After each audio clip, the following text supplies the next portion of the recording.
No, I'm relatively young. Well, I'm young, I guess, in the scheme of it, and I don't even know what the hell a good job is. Like, if somebody could tell me what that means, I don't know. I've never been insured. I've never gotten paid living. I've been in debt my entire adult life. I don't know any. I've never had more than $10 in a savings account. So, and I have college education. Did everything I was supposed to do. I'd like to know what a good job means. Not that you guys can answer that. Maybe Peduto can. Is it Peduto? Is it Peduto? Huh? It is Peduto. Okay, just making sure. Okay. But besides that, you know, when it comes to these kids, you know, I completely understand, like, when I was younger, the jobs that I would go for are very different. Like, I teach kids, that's really the crux of what I do and what I care about is the outreach to the young people, or to the kids. But I feel like, you know, you're exactly right. Like, what does any of this mean? And, like, when I look at what I did when I was young in comparison to, you're making me nervous, Pat, stop doing that with your hands. In comparison to what these kids are doing now, like, you're right, like, they have to go work at a Wendy's. That's what they do. They work at Wendy's or McDonald's. That's it. That's like the extent of their opportunity. Right, grocery store. Yeah, and I mean, I definitely had you know, even though it wasn't that much, you know, time before, like, I had a lot more opportunities, I feel like, as far as looking for something to do than they did. But the main issue is what are we even teaching these kids and really getting to the basis of it? Because for me, like, even though the programs that I work for may pay them or may not pay them, it's not about them getting paid, because the fact is these are kids that have never even been to Frick Park 2 blocks away from their house in their entire life. It shouldn't be about paying them to get them to be involved or to get us to teach them, because, you know, the fact is we should be implementing these types of programs when they're much younger. You know, you take something like the Frick Environmental School. I watched 2 little girls who go to that Frick school. Environmental Center? Oh, you mean the Frick Environmental Center? I'm no, not the center, the school, the charter school. Yeah. So you take something like the charter school, and I have these 2 little girls, 4 and 6, who are like, whoa, like, blowing me away, like, taking the eggshells the second I'm done cracking eggs and running to the garden with them and telling me they don't want, a 6-year-old telling me they don't want to drink their favorite juice anymore because they don't want to contribute to the oil crisis. Do you know what I mean? And this is true. This is exactly my life with these children. But then, you know, this doesn't represent by any means the rest of the children that I work with on a daily basis in the Larmer community, in the Wilkinsburg community more specifically. You know, they can't even understand the concept, or have never even been told, like, why they shouldn't litter, or what a watershed is, or where their water goes. Like, I feel like it's all we're so far ahead of the game, and we're not addressing the real issues. So, you know, maybe something that we could all talk about too is really getting down to the real problem, because, you know, I mean, I work for the Student Conservation Association every summer. I love them. I think they're great. What they do is great. But something that I fight for a lot is educating the younger, you know, much younger generation. And I feel like we're putting so much money into these high school kids that are 17, 18 years old and already like, whatever. I don't really care. I don't really know. My mind's kind of made up, and most of our minds were made up by the time we were 18. So, you know, but looking at how much these children know that are 4, 5, 6 years old, you know, why are we not putting our money in there, and are we maybe not putting our money to those kids because we're still, you know, there's still powers from above that don't want us to. All right. And with that, we're going to have a couple more, because we are approaching our bewitching hour of 8:30. And I don't want, there's evidently some big environmentalist party afterwards, so we want to make sure to get with that. But I want to also say, Danae, if I may, one of the things, and mind me, this is like a public policy fellowship program, so of course we're talking about all this crap. But nonetheless, and you know, I give a lot of shit about, like, you know, green jobs. Like, show me just one person. Let me put my hands on somebody who actually has a green job that has been creative, yeah, or a job for that matter. But I will say this, and it's not just us. It's been a long time since we have, as a nation, have talked so damn much about jobs and what it takes to create jobs and how do you get training for jobs. And like we're taking a long time to examine a lot of this stuff, and I think that's a good thing, because we haven't done that in a while. Danae, you had an answer? Yeah, just quickly, you know, I think we just have to continue to grow. We have to demonstrate. We have to, I mean, create demonstrations. We have to be visible, because, I mean, people know what they live. And if they're living in neighborhoods where there's no access to, you know, fresh, affordable food, and their families are, you know, eating stuff from the microwave, and, you know, there are kids who don't know that the tomato grows on a plant. You know, I mean, that freaks me out. You know, so I mean, so it has, you know, but if there are acres of these things growing in their communities and they're walking by them every day and through them every day and eating from them every day, then it's different. So I mean, I think, you know, we just have to, yeah, I don't know, and I've been kind of at this work for the last 5 or 6 years, and there's been a huge shift just in the last year or two. It's amazing what I'm seeing, because you know, 6 years ago I was talking about vacant lots, and people were like, "You are so weird." Boy, yeah, the vacant lots, well, like, that is like not a sexy topic, and you were just weird. Why are you like focused on that? You're just strange. And now, you know, everyone's talking about it. So I not that you aren't still strange. Yeah, but anyway, well, there's that. But we don't have time for that now. So anyway, I mean, I do see great progress. It's frustrating because there are a lot of forces working against us. But I really think this is going to be a great century. Yeah, and I think, well, thank you. That's good. That's optimistic. And I think one of the important things to also lay out there is that one of the basic tenets of community organizing is go where people live. And that's what this type of work does. It actually puts it right where people live. And whether they're 3 and wandered around and, like the kid in The Godfather, you know, through the tomato patch for the first time. Remember that scene?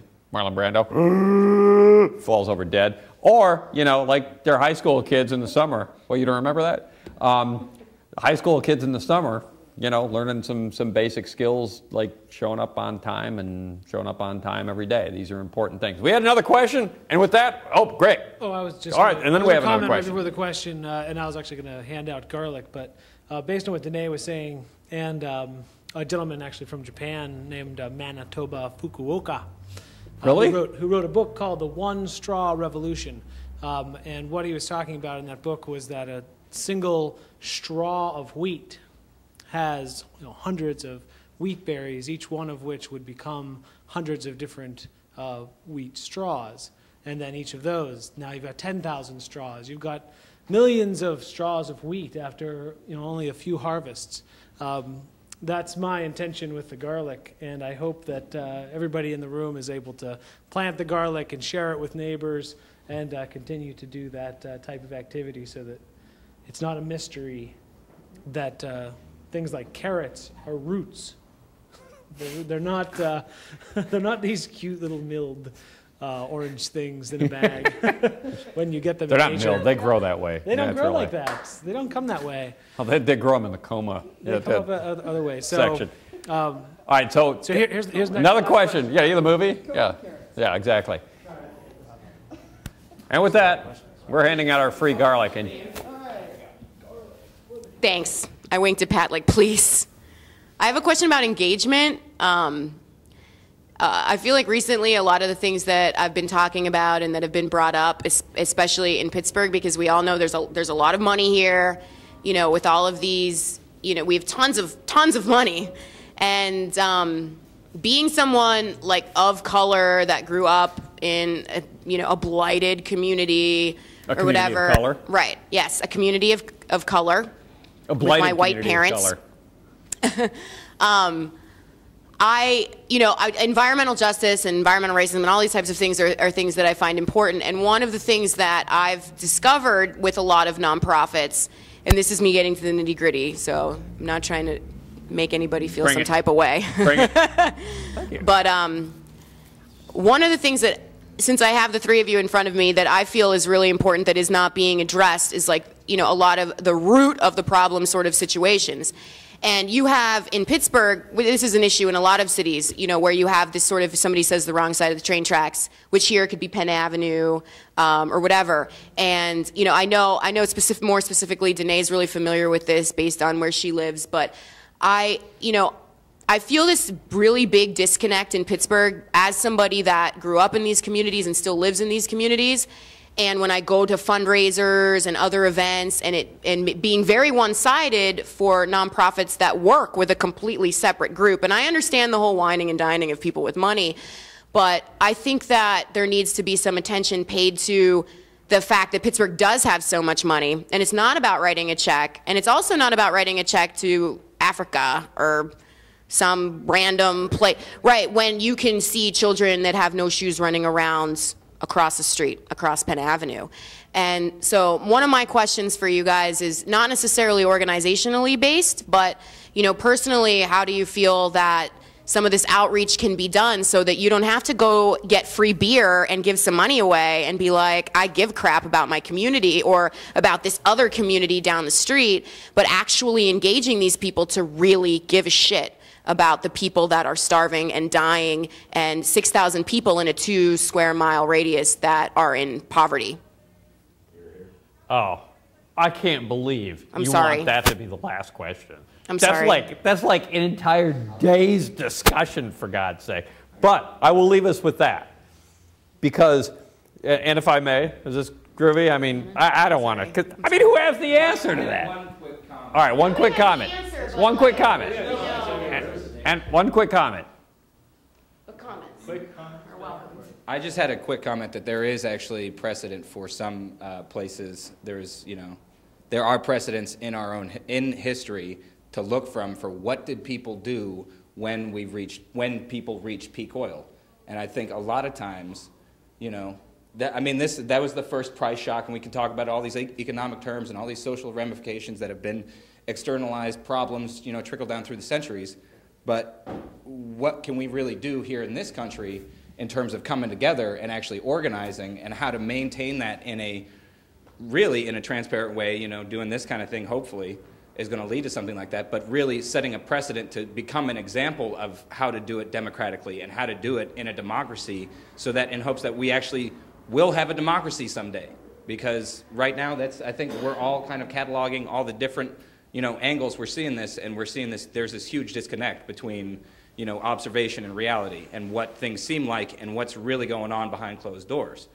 And you know, I don't know if anybody wants to find out what country, you know, whatever. I mean, nobody wants to talk about it because everybody sees this kind of thing as socialism or communism, when We'll accept it if it's in another country, but will we take care of the people here? But yeah, exactly. What are we doing for our own communities in terms of like actually looking at, you know, where are the areas that we actually can grow food? And actually recognizing the heart of the issue and the problems that we're actually facing, instead of these little, you know, photo ops and you know, token giveaways to like get people to come together and like drink free beer so that you can act like you care. I mean, that's. Are we being allowed to is a big question too. You know, like are we being allowed to take that extra step? Because, you know, the language of a lot of these grants, the language of a lot of things being put out there are not catering to really getting to that bottom line, and everything's programs, and like, here's some food because you're hungry. But are we really, you know, it's the whole you teach somebody, you know, give somebody a fish and feed them for a day, teach somebody how to fish and feed them for a lifetime. Are we teaching anybody how to fish? Like, I don't think so. I don't think we're teaching anybody how to fish. Yes, we are teaching people how to fish. We are teaching people about farming. Right? Through our Carp All Night program, we teach people to fish every year. We are, but are we going to get funding? All right, one more question. And let me also say, and I have to say this, I mean, and this is going to be controversial, but I'm going to say it flat out. Both of you dogged free beer, and that will not happen here.